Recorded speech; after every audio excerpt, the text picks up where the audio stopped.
بسم الله الرحمن الرحيم. الحمد لله وكفى وسلام على عباده الذين اصطفى. أما بعد، أعوذ بالله من الشيطان الرجيم. بسم الله الرحمن الرحيم. وذروا ظاهر الاسم وباطنه، اور تم ظاہری گناہ کو بھی چھوڑو اور باطنی گناہ کو بھی چھوڑ دو. وقال تعالی: ولا يحيق المكر السيء الا باهله، اور بری تدبیروں کا وبال حقیقی ان تدبیر والوں ہی پر پڑتا ہے. من يعمل سوءا يجزى به، جو شخص کوئی برا کام کرے گا وہ اس کے عوض سزا دیا جائے گا. سبحان ربک رب العزت عما یصفون وسلام علی المرسلین والحمد للہ رب العالمین. اللهم صل على سيدنا محمد وعلى آل سيدنا محمد وبارك وسلم. اللهم صل على سيدنا محمد وعلى آل سيدنا محمد وبارك وسلم. اللهم صل على سيدنا محمد وعلى آل سيدنا محمد وبارك وسلم. گناہ کس چیز کو کہتے ہیں؟ کس چیز کا نام ہے گناہ؟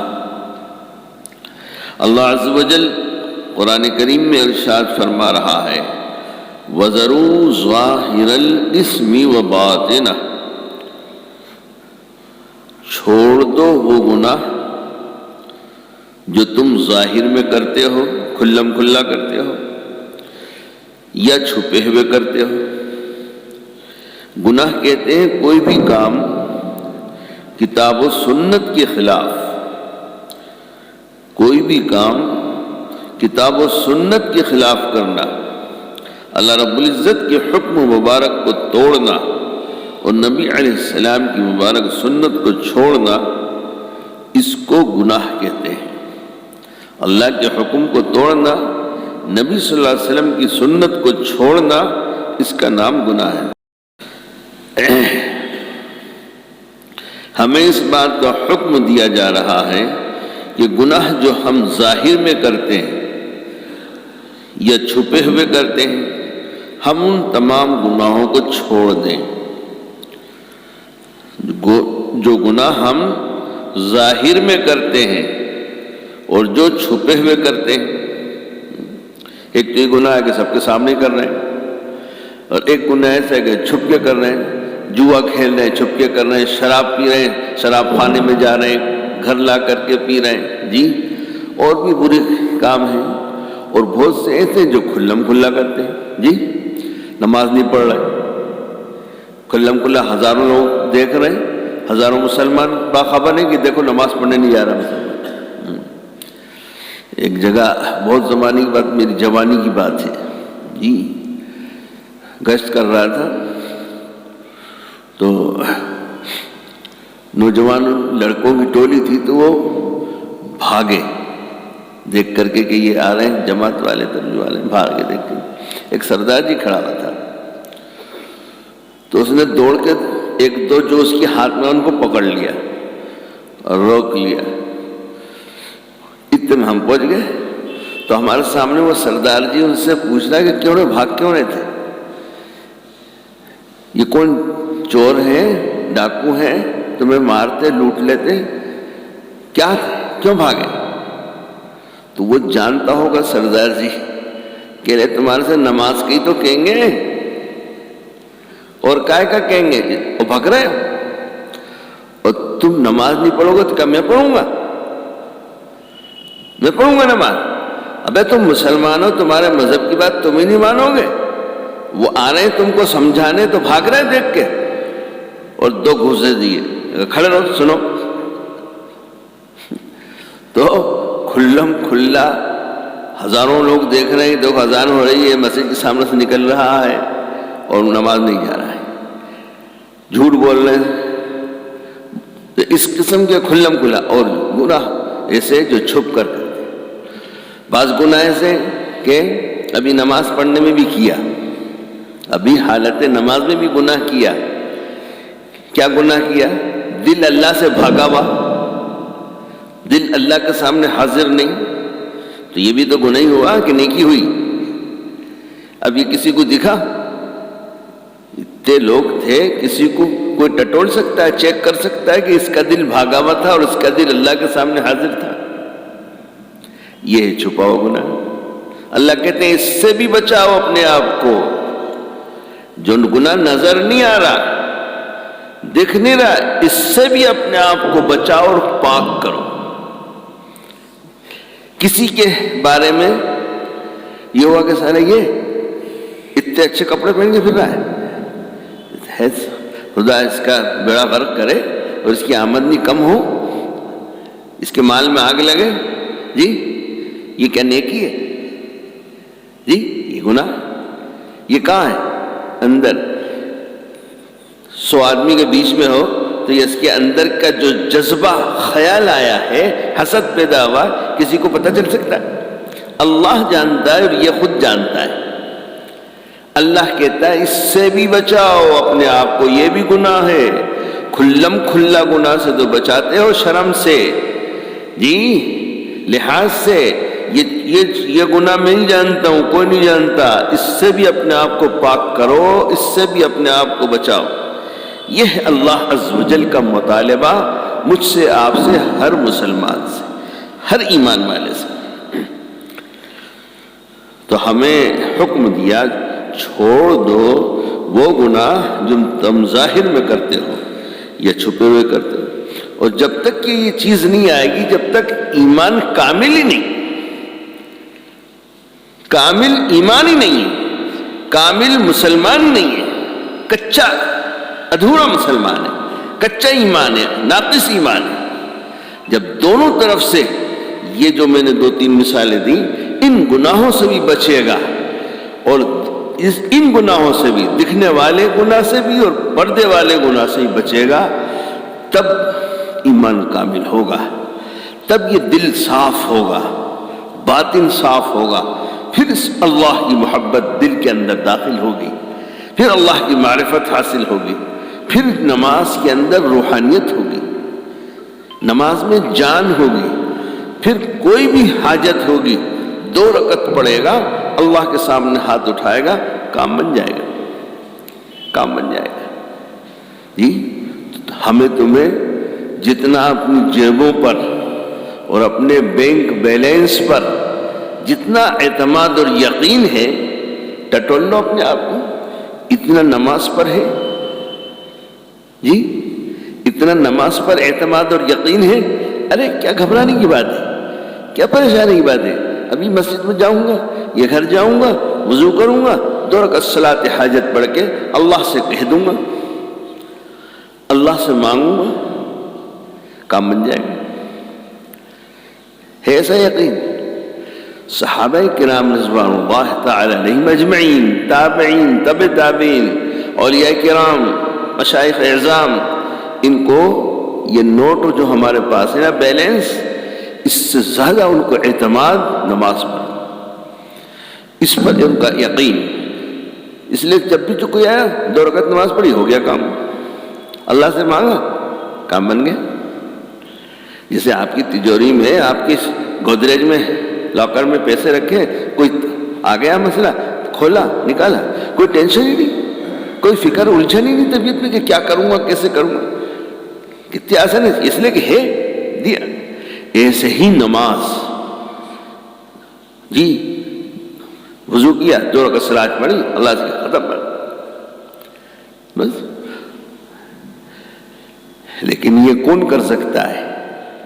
جس کی نماز میں ایسی روحانیت ہوگی، جس کو اپنی نماز پر ایسا اعتماد اور یقین ہوگا، وہی تو کرے گا۔ ہم مقدمہ ہوتا ہے تو وکیل کے پاس دوڑتے ہیں، تھانے پہ بھاگتے ہیں، رشوت 1000 روپیہ دیتے ہیں، لاکھوں روپیہ مقدمے میں خرچ کرتے ہیں۔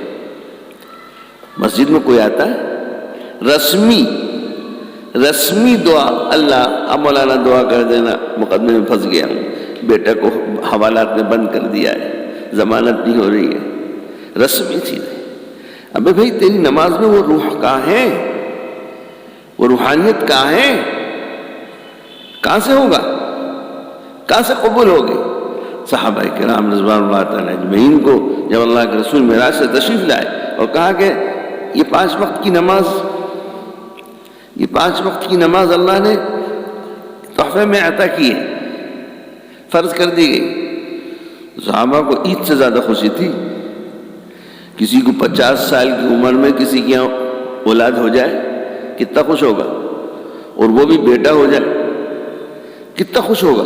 اس سے بھی کئی گنا زیادہ صحابہ کو اس وقت خوشی ہوئی جب نبی کریم صلی اللہ علیہ وسلم نے یہ خبر دی کہ اللہ نے مجھے تحفے میں معراج میں امت کو 5 فرض نمازیں دی ہیں، یہ ہے۔ اس سے زیادہ خوشی صحابہ کو ہوئی، اور کہتے تھے اب تو کوئی فکر کی بات نہیں، کوئی ٹینشن نہیں، کوئی بھی حاجت ہوگی، کوئی بھی مسئلہ ہوگا 2 رکعت پڑھیں گے اللہ سے کہیں گے، 2 رکعت پڑھیں گے اللہ سے کہیں گے۔ یہ تھا صحابہ کا۔ تمہیں مجھے ہے ایسا جی، اس لیے کہ باطن کے گناہوں سے تو بچ نہیں رہے جی۔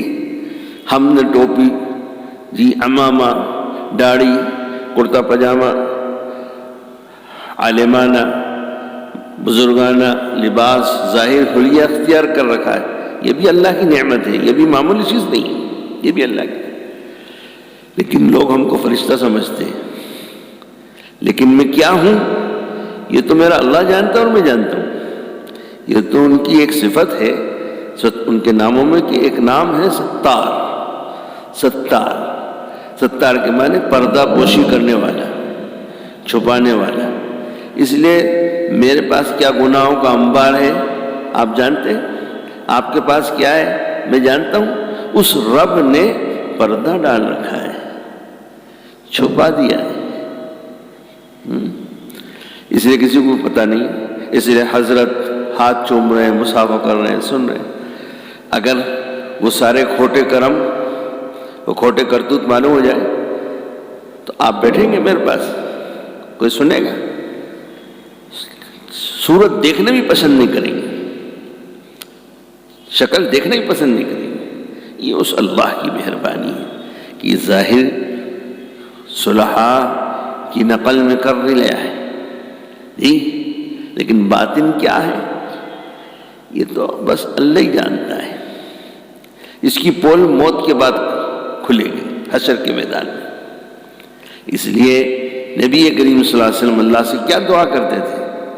تمہارے میرے لیے، ہر مسلمان کے لیے، ہر دین کے خادم کے لیے عبرت ہے، نصیحت ہے۔ اللہ کے نبی دعا فرماتے تھے، دیکھو حدیث کی کتاب، اللہ کے نبی دعا کر رہے ہیں، اللہم اجعل سریرتی خیرا من علانیتی، اللہم اجعل سریرتی خیرا من علانیتی وصالحہ۔ ایک جملہ اور ہے، زبان پہ نہیں آ رہا، ترجمہ اس کا، اے اللہ میرے ظاہر کو بھی اچھا بنا دیجئے اور باطن کو اور اس سے اچھا بنا دیجئے۔ ظاہر تو پبلک دیکھتی ہے، باطن یہ نہیں دیکھتی پبلک، یہ تو آپ دیکھتے ہیں، اس لیے اس کو ظاہر سے بھی بہتر بنا دیجئے اور میرے باطن اور ظاہر دونوں میں یکسانیت ہو، یکسانیت ہو، جیسا ظاہر ہے ویسا باطن ہو۔ ابھی تو ہمارا ڈپلیکیٹ معاملہ ہے، ظاہر کچھ ہے باطن کچھ ہے، اللہ حفاظت فرمائے جی۔ اس میں یکسانیت مشائخ کی صحبت میں آئے گی، ان کی خدمت میں رہنے سے آئے گی، ان کی مجالس میں بیٹھنے سے آئے گی۔ یا آپ کی اصلاحی مجلس اسی کی ایک کڑی ہے، اسی کی ایک کڑی۔ اس کے اندر اپنے ظاہر کے ساتھ باطن کو ٹھیک کرنے کا احساس دلایا جاتا ہے، اس کی فکر کی بات کی جاتی ہے کہ ہم اپنے ظاہر کے ساتھ اپنے باطن کو بھی بنائیں۔ جیسے یہ دیکھیے آج جمعہ صاحب نے اچھا بہترین غسل کیا، خوب صابن سے، شیمپو سے جی، اور بہترین کپڑے پہنے، خوشبو لگائی، سب کرائی، کتنا اچھا، ہر آدمی پاس میں بیٹھے گا، خوشبو آ رہی ہے۔ میرے پیاروں، اس سے زیادہ صاف و شفاف پاک میرا تمہارا باطن ہونے کی ضرورت ہے۔ یہ ایسا باطن ہوگا تو اللہ پھر نظر کرم فرمائیں گے، پھر سیدھا فیصلہ ہو جائے گا جنت میں جانے کا، مغفرت۔ اسی کو قرآن کی زبان میں کہتے ہیں تزکیہ، اسی کو قرآن کی زبان میں کہتے ہیں تزکیہ۔ تو یہ اگر ہو گیا تو جنت، اور یہ نہیں ہوا تو جہنم۔ اس لیے کتنی جگہ قرآن میں ان کے قد افلح من زکاہا، فلاح و کامیابی کو پہنچ گیا وہ جس نے اپنا تزکیہ کر لیا، اپنے باطن اور ظاہر کو یکساں کر لیا، ایک جیسا ہے، پاک صاف شفاف ہے، تو کہا وہ فلاح اور کامیابی کو پہنچ گیا۔ اور وہ فلاح کامیابی کیا ہے؟ جہنم سے حفاظت، جنت کا مل جانا، دنیا کے اندر بھی آفتوں سے بچ جانا، جی یہ ہے وہ فلاح۔ تو جب نماز، تو میں یہ کہا تھا کہ ہمیں نماز پہ ایسا اعتماد ہے، ایسا یقین ہے۔ حضرت عالمگیر رحمۃ اللہ علیہ جب چھوٹے تھے پڑھتے تھے،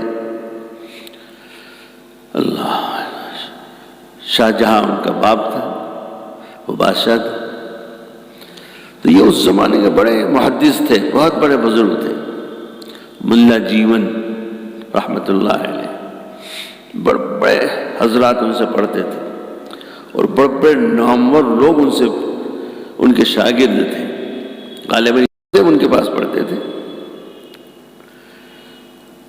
بادشاہ کو ضرورت پڑتی تھی تو مسائل پوچھتا رہتا تھا، تو کوئی ایک دو مسئلے جو ہیں بادشاہ کے مزاج کے خلاف ہو گئے، جو چاہتا تھا وہ جواب نہیں ملا۔ اب اللہ والے تو جو شریعت کی بات ہوگی وہ کہیں بتائیں گے، ہو بادشاہ تو ہوا کرو، آپ کو پسند آئے نہ آئے۔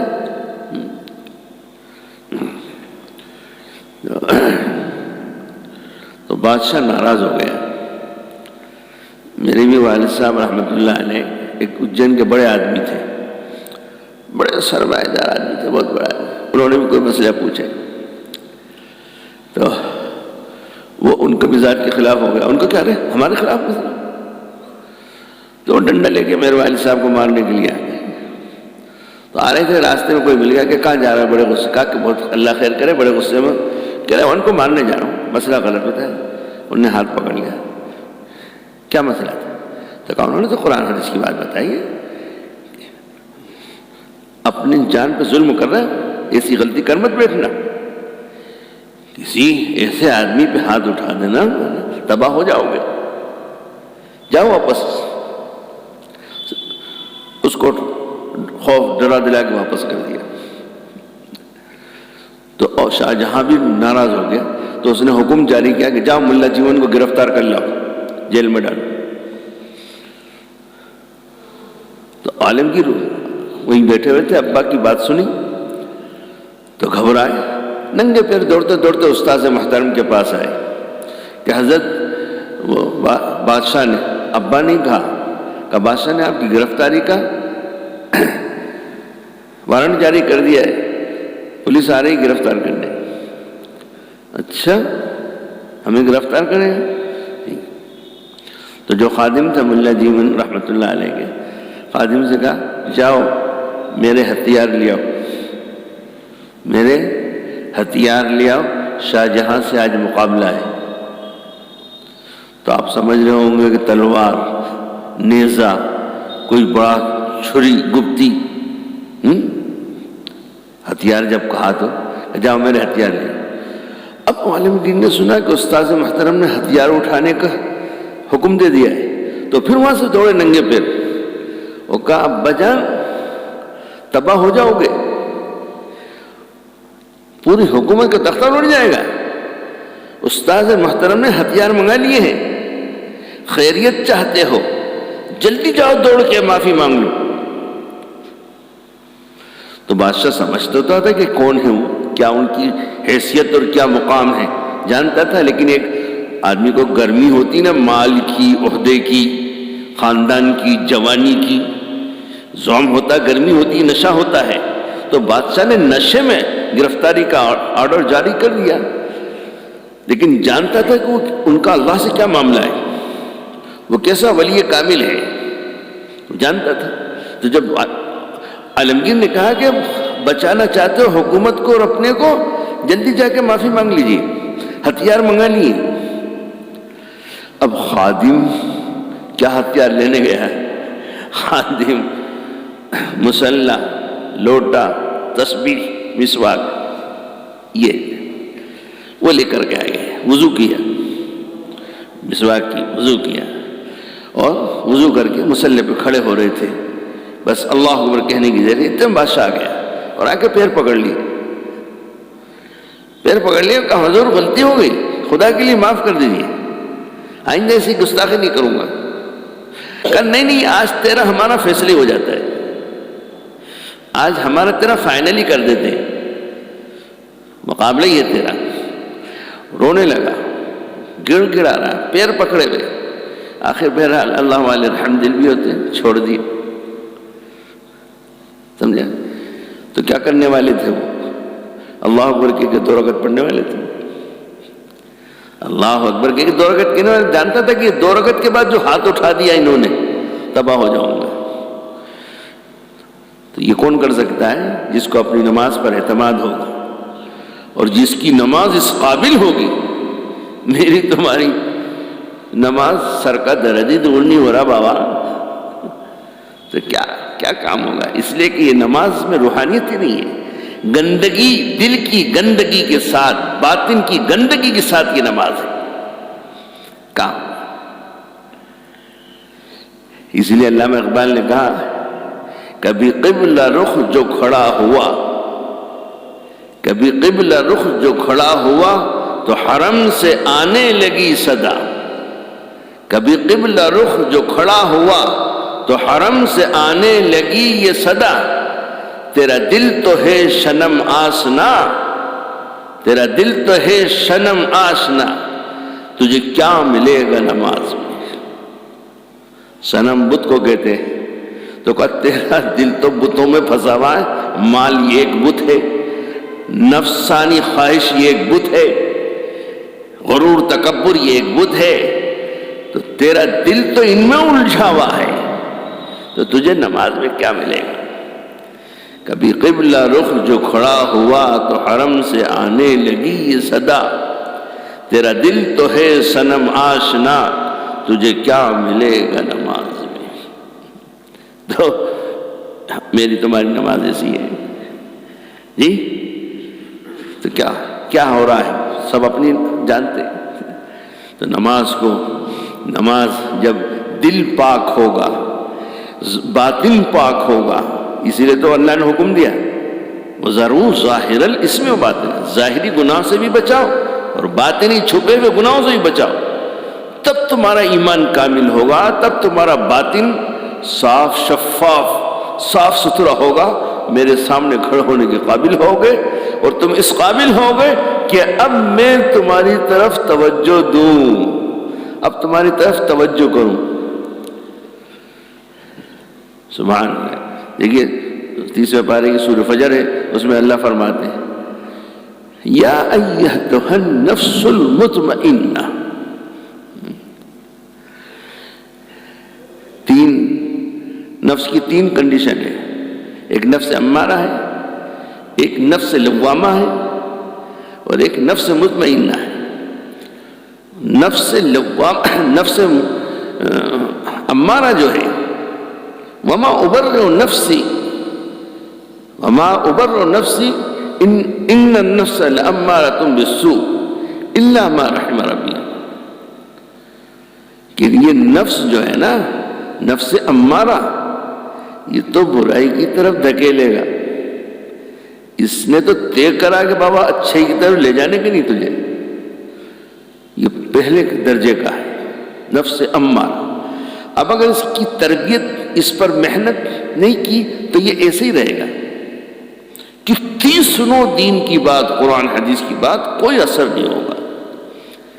جس کو ہم لوگ کہتے ہیں چکنے گھڑے پہ پانی نہیں ٹھہرتا.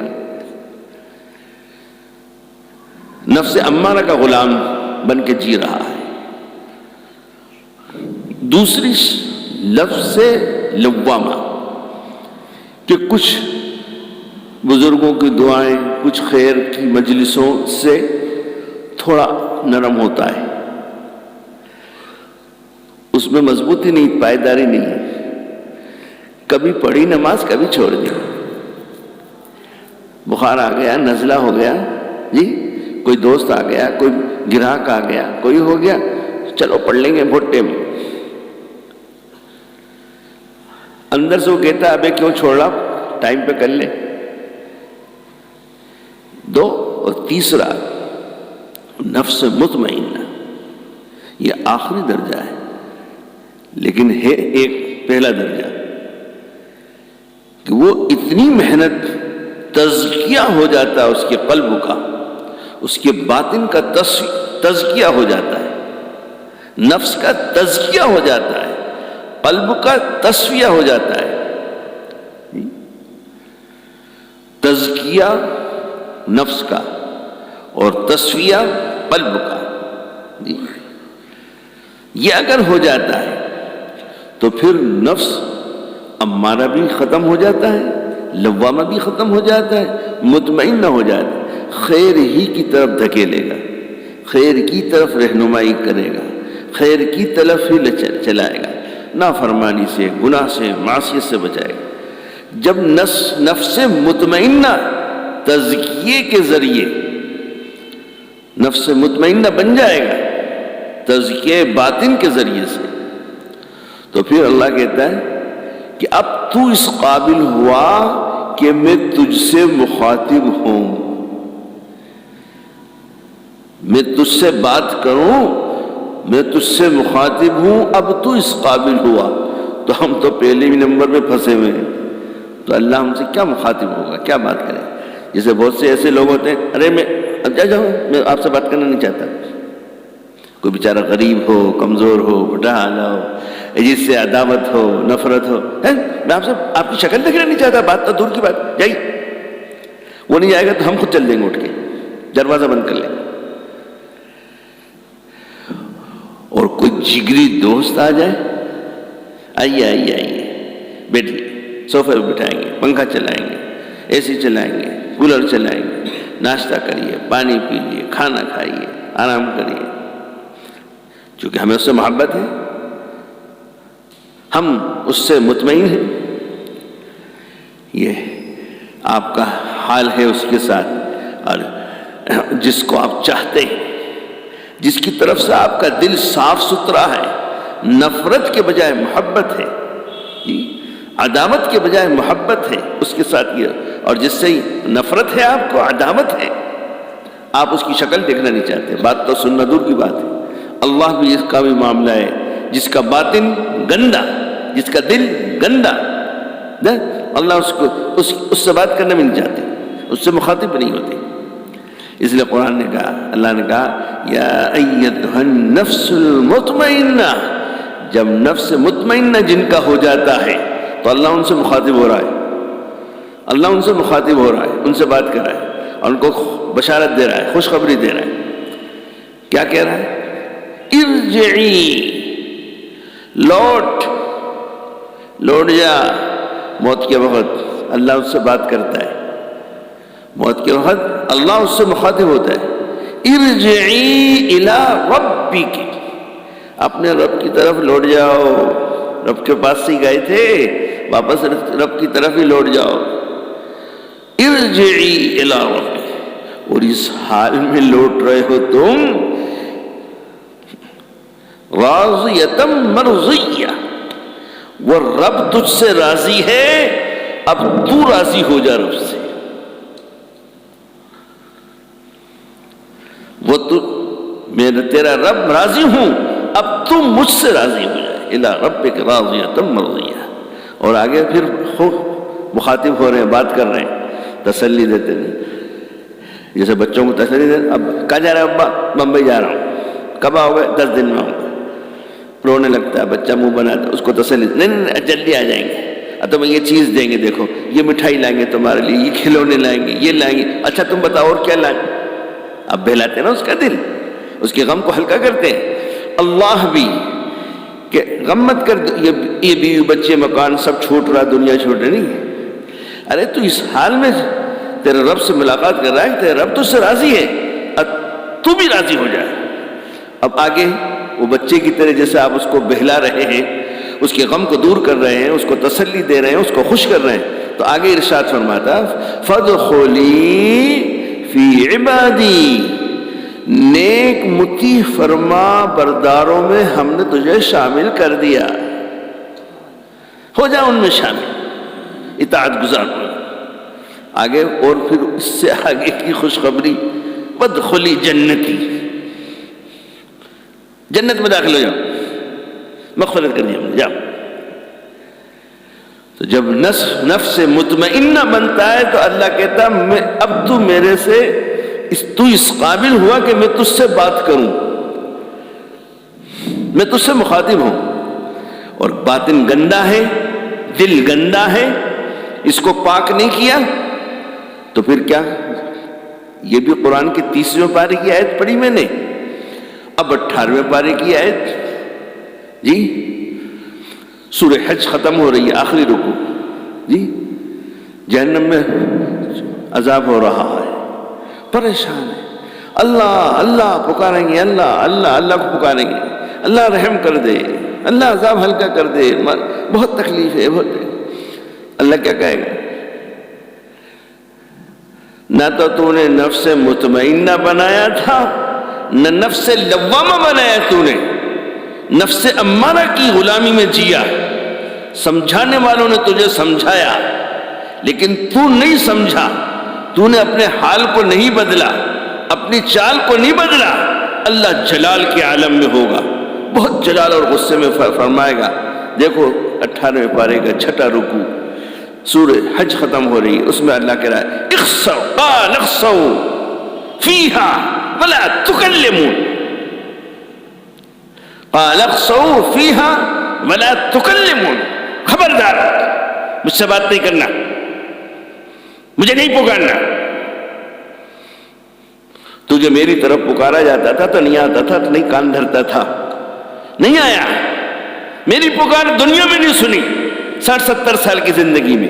اب یہاں کی کوئی گنتی نہیں ہے، اب تیری کوئی پکار نہیں سنیں گے۔ آج تجھے ہوشیار کر رہا ہوں، آج کے بعد پکارنا مت، مجھ سے مخاطب مت ہونا۔ اخسؤ فیہا ولا تکلمون۔ کیوں حافظ صاحب ہے آیت ہے؟ کوئی یوں تو نہیں ٹھوک رہے ان لوگوں کو؟ ہے 18ویں پارے کی آیت، بڑے جلال کی عالم میں، قال اخسؤ فیہا ولا تکلمون، خبردار مجھ سے بات نہیں کرنا، میں تم سے بات کرنا نہیں چاہتا۔ لفظ امارہ کے غلام بن کے تم نے زندگی بسر کی ہے۔ ایک طرف تو کہہ رہے ہیں مطمئنہ ارجعی، لوٹاؤ، ایک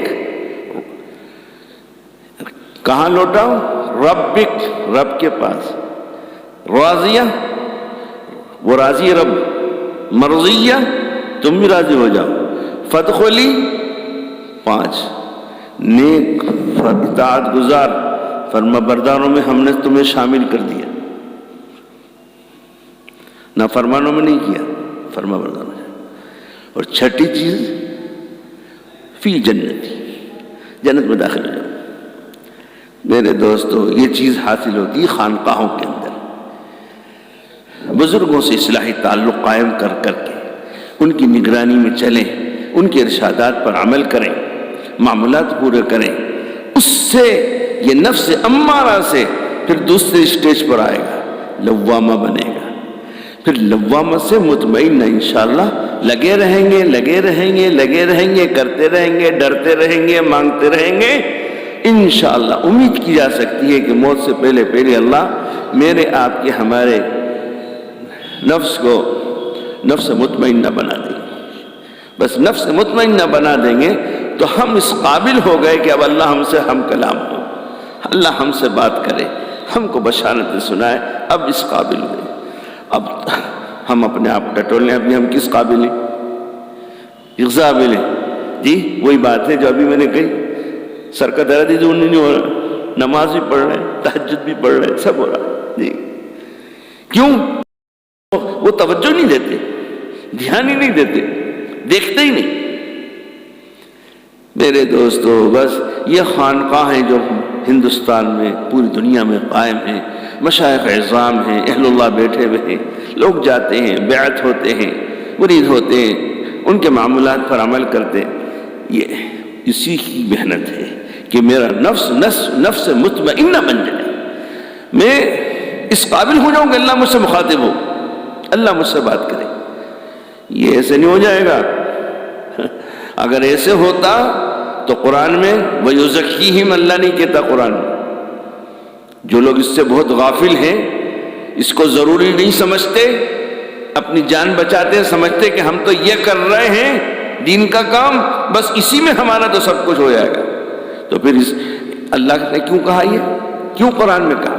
رسول اللہ صلی اللہ علیہ وسلم کو نبی بنایا، تو نبی بنا کر جو آپ کے ذمہ کام کیے، 3 کام کیے، یتلو علیہم آیاتہ ویزکیہم ویعلمہم الکتاب والحکمہ۔ کیوں کہا اس رب نے؟ ویزکیہم کیوں کہا؟ بس یہ کہہ دیتا یتلو علیہم آیاتہ ویعلمہم الکتاب والحکمہ، بس یزکیہم کہتے نہیں۔ جب یزکیہم کہا ہے تو مطلب یہ کام ہے، یہ کرنا پڑے گا، کرنے سے ہوگا، اس کے بغیر یتلو علیہم آیاتہ کا جو آپ کام کر رہے ہیں، اللہ کے بندوں کو بلا رہے ہیں، اللہ کے احکامات سنا رہے ہیں، کام بنا رہے ہیں، آپ وَيُعَلِّمُهُمُ الْكِتَابَ وَالْحِکْمَہ، لوگوں کو عالم بنا رہے ہیں، حافظ بنا رہے ہیں، مفتی بنا رہے ہیں، قاری بنا رہے ہیں۔ آپ کے دونوں کے کام میں جان نہیں ہوگی، روحانیت نہیں ہوگی، اللہ کی قبولیت کے قابل نہیں ہوں گے۔ جب آپ وَيُزَكِّيهِمْ کر کے اپنے نفس کا تزکیہ کریں گے، اپنے قلب کا تصفیہ کریں گے، اپنے باطن کو صاف شفاف صاف ستھرا کریں گے، تب اس قابل ہوں گے آپ کہ اب آپ جو کام کر رہے ہیں، دعوت کا کام کر رہے ہیں، آپ مدرسے کا کام کر رہے ہیں، حافظ عالم قاری مفتی بنا رہے ہیں، اب تمہارے کاموں میں جان آئے گی، تمہارے کاموں میں روحانیت پیدا ہوگی، اللہ کیا قبول ہوں گے۔ ورنہ دکھے گا کہ بہت ہو رہے، لیکن اس کے جو اثرات اور اس کے جو نتائج سامنے آنا چاہیے، انسانیت کو جو فائدہ پہنچنا چاہیے وہ نہیں پہنچے گا۔ میرے بچپنے میں جی یہ پورے اجین ضلع میں، اندور ضلع میں، رتلام ضلع میں، دیواس ضلع میں، سارے ضلعوں میں پورے سمبھاگ میں ایک مدرسہ نہیں تھا، سمجھے آپ؟ مدھیہ پردیش میں انگلی پہ گن لو، بس اتنے مدرسے تھے۔ اب یہ 50 سال میں سوچ لو کتنے مدرسے۔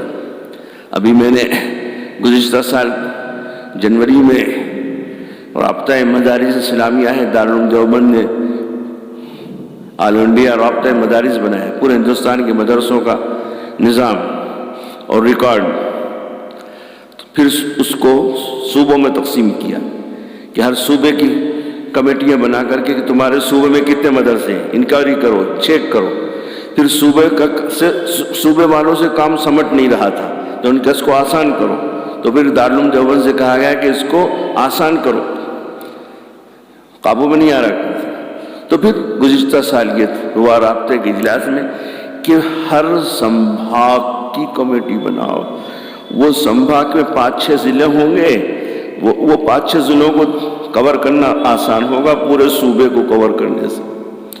تو اجین سمبھاگ، اجین ڈویژن کی کمیٹی بنائی گئی رابطہ مدارس کی، پھر اس میں سب جتنے مدرسے پورے 5-6-7 ضلع جو ہیں اجین سمبھاگ میں، سب کو دعوت نامے کے بلایا، سب الحمدللہ آئے۔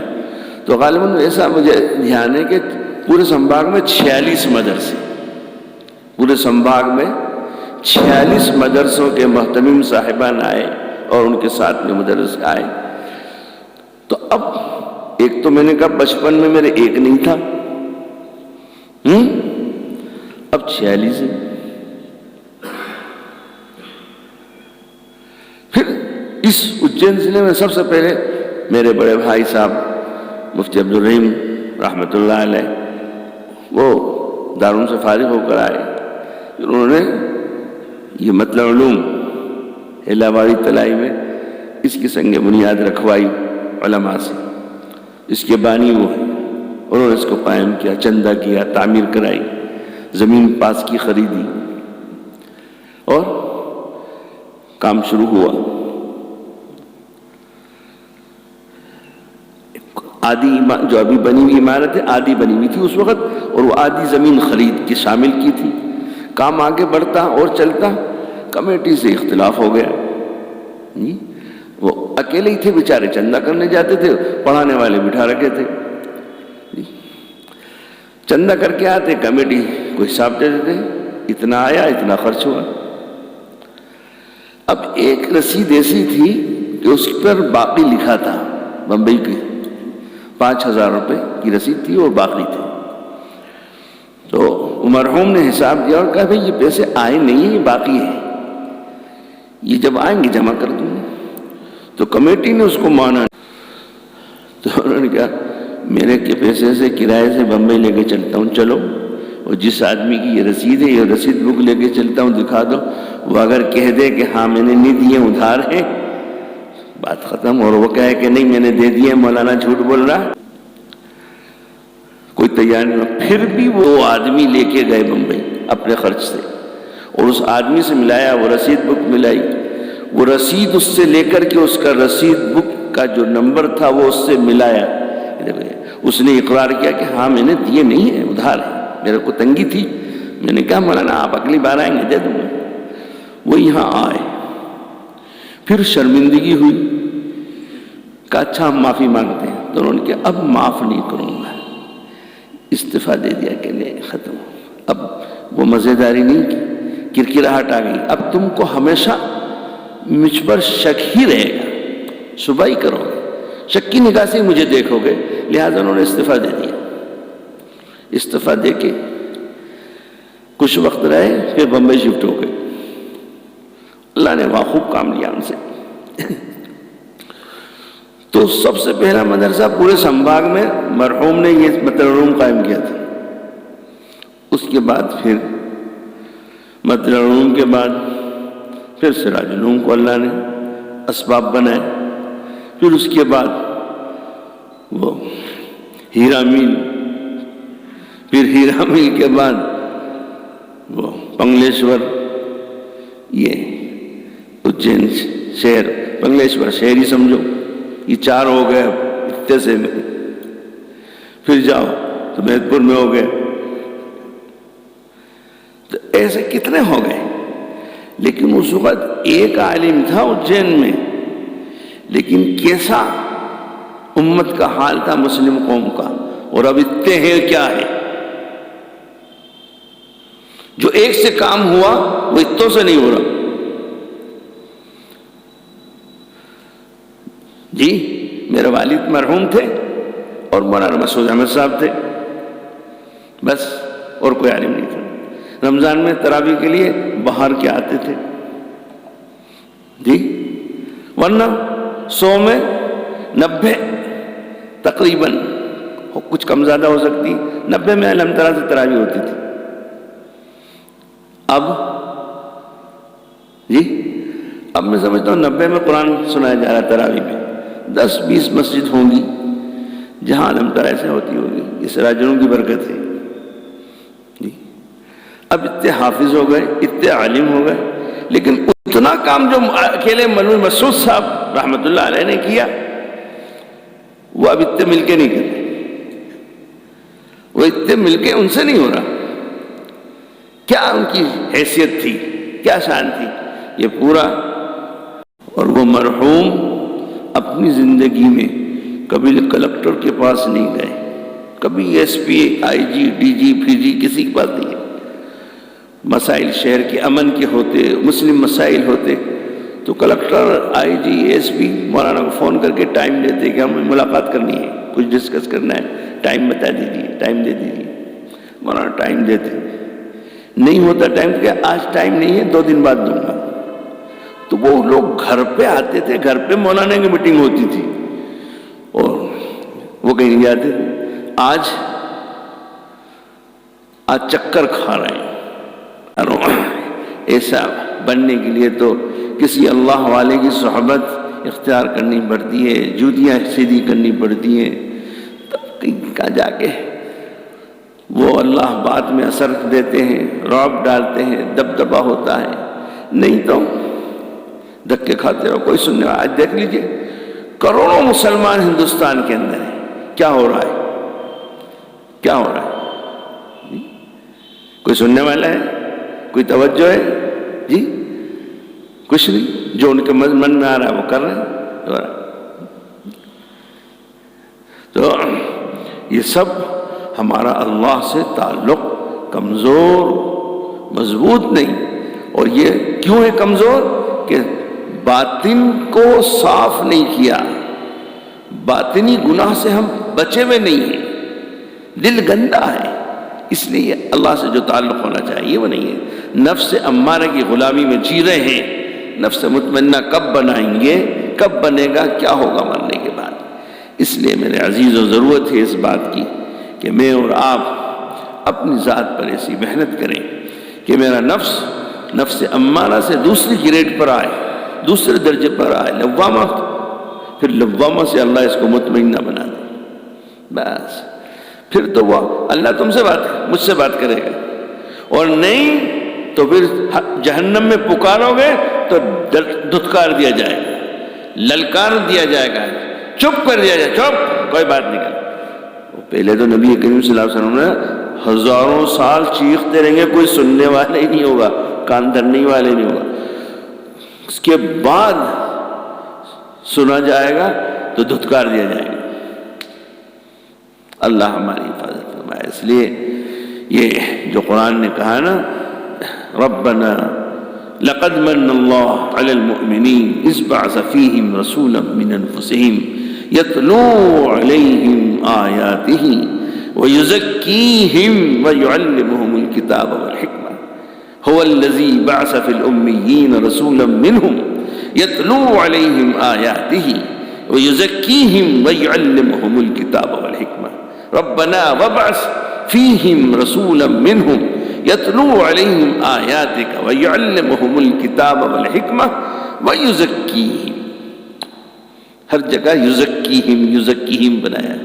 فلا تزکوا انفسکم هو اعلم بمن اتقى، اتنی جگہ ہے لفظ تزکیہ قرآن نے کتنا لیا ہے؟ جتنا بیان قرآن نے کیا اتنی ہی ہم غافل ہیں، اتنی ہی بے توجہی۔ اس لیے ہمیں اپنے باطن پر محنت کر کے، اپنے دل پر محنت کر کے اس کو صاف ستھرا بنائیں، اللہ سے اپنا تعلق جوڑیں گے۔ اللہ سے اپنا تعلق جوڑیں گے تو پھر نماز میں بھی روحانیت ہوگی، نماز میں بھی جان ہوگی۔ پھر تو وہ ملا جیون نے جو کہا تھا لیاؤ میرے ہتھیار، تو پھر آپ بھی ایسے ہی کہیں گے لاؤ میرے ہتھیار، اچھا لاؤ۔ ابھی کتنا کچھ ہو رہا ہے، ظلم ہو رہا ہے، لیکن اللہ ہم اس قابل ہی نہیں ہے کہ ہماری مدد کی جائے، اس قابل ہی نہیں ہے۔ سوچنے کی بات ہے کہ اللہ تو دیکھ رہا ہے نا، اللہ کو عذاب بھیج دینا چاہیے تھا، لیکن ہم اس قابل تو۔ حضرت شیخ الہند رحمۃ اللہ علیہ نے 10ویں پارے کے 3 رکوع کی آیت کی تفسیر لکھی تو اس میں فرمایا کہ ان مادی چیزوں سے مقابلے کے لیے 2 چیزیں ہیں، یہ تو اسباب کی دنیا ہے، مادی چیزوں سے مقابلے کے لیے 2 چیزیں ہیں۔ کیا ہے؟ دشمن سے مقابلے کے لیے یا تو آپ جی، اور اگر یہ نہیں ہے تو پھر اللہ سے تعلق ہو۔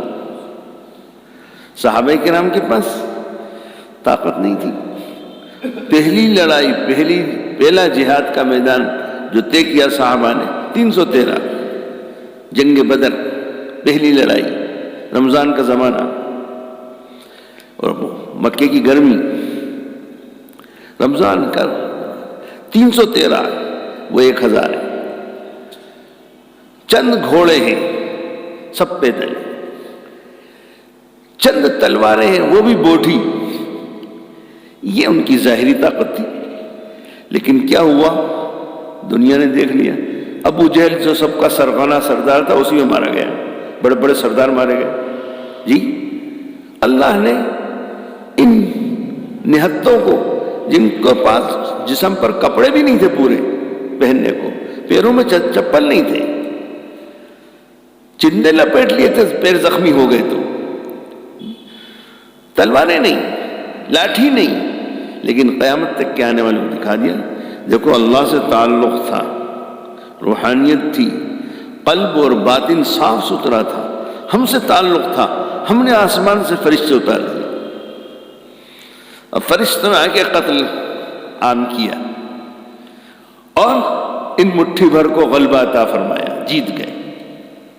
تو حضرت شیخ الہند رحمۃ اللہ علیہ نے وَأَعِدُّوا لَهُم مَّا اسْتَطَعْتُم مِّن قُوَّةٍ وَمِن رِّبَاطِ الْخَيْلِ تُرْهِبُونَ بِهِ عَدُوَّ اللَّهِ وَعَدُوَّكُمْ، اس کی ذیل میں تفسیر میں حضرت نے لکھا، تحریر فرمایا کہ دو چیزیں ہیں دشمن سے مقابلے کی، یا تو ظاہری آپ کے پاس وہ اسباب ہوں جو اس زمانے کہ ان کی رحمت جوش میں آ جائے اور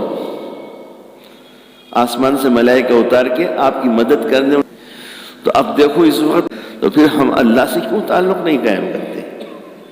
اللہ سے کیوں تعلق قائم نہیں کرتے؟ اپنے عمل کو کیوں نہیں سنوارتے کہ اللہ کی رحمت جوش میں آ جائے، آسمان سے فرشتے آ جائیں؟ جی اب دونوں ہی نہیں کریں گے تو سوائے تباہی کے کچھ بھی نہیں ہونا ہے، سوائے تباہی کے کچھ بھی نہیں ہونا ہے۔ بس اس لیے یہ ضرور اختیار کر لیں، یہی راستہ اختیار کر لیں، اللہ کی مدد ہمارے ساتھ شامل حال ہو جائے، اس کے شامل حال کرنے کا راستہ یہ ہے۔ اللہ ہمیں آپ کو توفیق عطا فرمائے۔ دیکھو آج بھی دیر ہو گئی۔ بسم اللہ الرحمن الرحیم، الحمدللہ رب العالمین، والصلاة والسلام علی رسول محمد وعلی آلہ واصحابہ واہل بیتہ اجمعین، یا ارحم الراحمین یا ارحم الراحمین، جزا اللہ عنا محمد صلی اللہ علیہ وسلم بما والہ صلی اللہ علیہ النبی الکریم وبارک وسلم۔ استغفر اللہ الذی لا الہ الا هو الحی القیوم واتوب الیہ۔ اللہم اغفر لنا وارحمنا وتب علینا انک انت التواب الرحیم۔ یا رب صل وسلم دائما ابدا علی حبیبک خیر الخلق کلہم۔ سبحان اللہ وبحمدہ، سبحانک اللہم وبحمدک، نشہد ان لا الہ الا انت، نستغفرک ونتوب الیک۔ سبحان ربک رب العزۃ عما یصفون وسلام علی المرسلین، الحمد للہ رب العالمین۔